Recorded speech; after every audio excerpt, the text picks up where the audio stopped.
We begin tonight in Chicago, where National Guard troops are mobilizing on the outskirts of that city. The governor of the state of Illinois does not want them there, nor does the mayor of Chicago.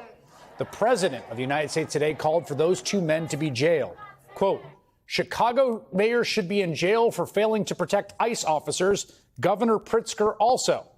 And on a day when Trump's former FBI director was being arraigned in a Virginia courthouse, talk like this should probably be taken quite seriously. These leaders in these local cities, along with Pritzker and Johnson, ignore what's going on, or, sir, they're helping Antifa cover it up. I think actually they're petrified. You know, their families live there, everything else. I actually think they're scared. Pritzker was a failure in his family. They threw him out of the family business. Guy's a loser. But you know what? They actually, I believe they're scared. They're actually frightened for their lives. For his part, Governor Pritzker does not appear to be petrified. This is a convicted felon. I mean, think about that, who's threatening to jail me. I got to say, this guy's unhinged. He's insecure. He's a wannabe dictator.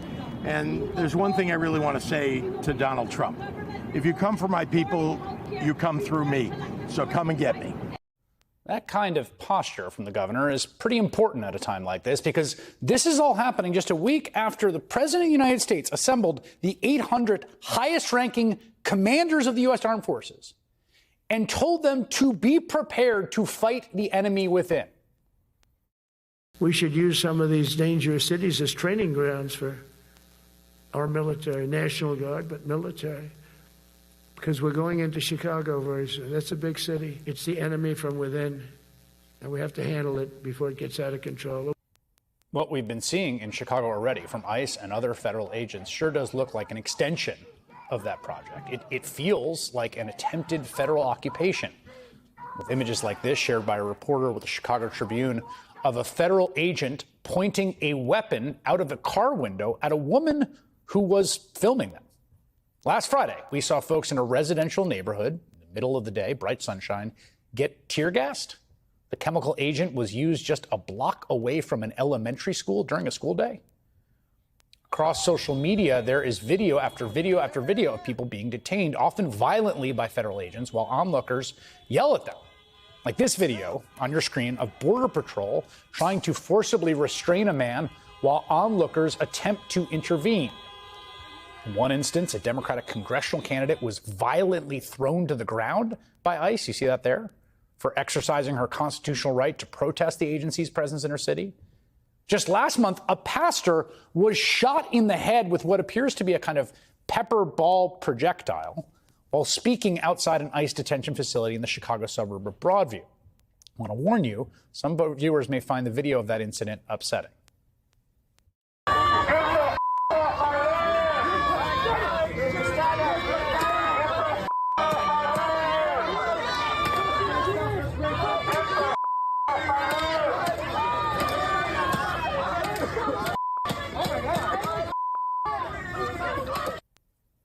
The Department of Homeland Security says those, quote, agitators were blocking an ICE vehicle and throwing bottles. In his own words, that man, Reverend David Black, said, quote, I told them there was still time to repent, believe the good news, and turn from their wicked ways. That's when they opened fire.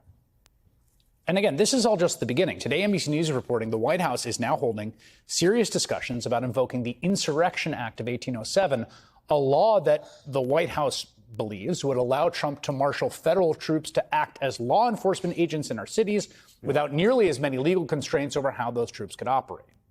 It would be, I think, akin to a kind of declaration of war against the people of this country with no actual legitimate justification. There is no insurrection. One person close to the White House telling NBC the debate over the Insurrection Act is working its way up an escalatory ladder. What we are seeing in Chicago sure looks like the opening move in a larger vision for this country, where the leader consolidates power to harness state, local, and federal police in cooperation with the U.S. military, which is trained to defend America from foreign threats, and instead unleashes them against Americans. I see the guns and bats in this room. You are unleashed. The handcuffs that you're carrying, they're not on you anymore. They're on the criminals. And whatever you need to get it done, we're going to get it done. State, local, federal, on President Trump's promise, we are going to get it done. The pretext in all of this has been fighting criminals. But Stephen Miller and Donald Trump want to treat Americans who do not support their agenda like enemies, like people the U.S. is engaged in war against. And I've got to say, the response we're seeing against that vision in cities like Chicago is really actually inspiring, emboldening. I mean, despite being far less willing to weigh into American politics than his predecessor, the new Pope, Pope Leo, who is from Chicago, is calling out Trump's overreach. In remarks to bishops visiting him at the Vatican today, the Holy Father urged them to use the pulpit to speak out against Trump's draconian immigration policies.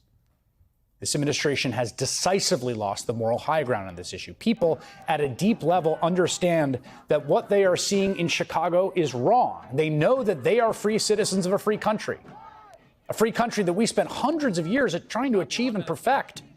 They know they have a right to film ICE and even to peacefully, verbally challenge ICE. They have a right to protest, to stand outside detention centers, to try and shame people that are committing what they believe to be grave injustices. And the fact that they are continuing to do that, even in the face of this onslaught, is a testament to the fact that Americans will not be intimidated. Just like a certain Chicago delivery cyclist outmaneuvered ICE last week. Get him! What's that? What's that?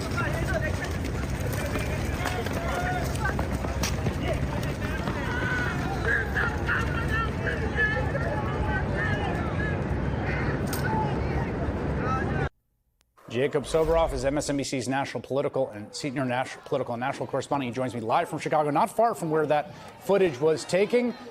Jacob, what's going on there tonight? Chris, this is amazing. I was just thinking this is almost exactly 4 months to the day that you and I talked on the streets of LA after that first raid in downtown Los Angeles brought hundreds, if not thousands, of people to the streets. It feels like deja vu. And I say that because this is a jubilant atmosphere. These are people who do not and will not tolerate federal troops, whether they are highly kitted up Border Patrol agents or members of the National Guard on the streets of Chicago. You know this better than anybody. Tonight is a critical playoff game for the Chicago Cubs. A lot of these people could be doing something else, sitting in a bar, watching television. They're out here because most of them say they're here to protect democracy. I've not seen anything like this in Chicago. I spent a lot of time here. You know, my wife's from here. Look at this. This is Michigan Avenue in the middle of downtown Chicago. Here, too, hundreds, if not thousands of people. And it's not a feeling of anger. It is not a feeling of terror, which is being felt in much of the other parts of this city and of the Chicagoland area, where they're indiscriminately going around picking up people, not who are violent criminals or the worst of the worst, but I'll give you two examples that I saw myself. A 53-year-old mother going to pick up meat to make a stew from Mexico who has been here for 30 years. Wow. And is now in the Broadview ICE Detention Center. Another one is two gentlemen who are on their way to work as mechanics, literally going to pick up a cup of coffee in Cicero, 90% Hispanic, 90,000 people there, the most Hispanic neighborhood in all of Illinois. And Border Patrol rolled up on them. Literally, the guys left their coffee cups there. They detained both of those guys. One of them's already in Georgia on his way to being deported. There, they're angry. There, they're terrified. Here, the energy is it's electric. Jacob Soboroff bringing us that live dispatch from Michigan Avenue tonight. Jacob, it's so good to have you there. Keep up with us. Thank you.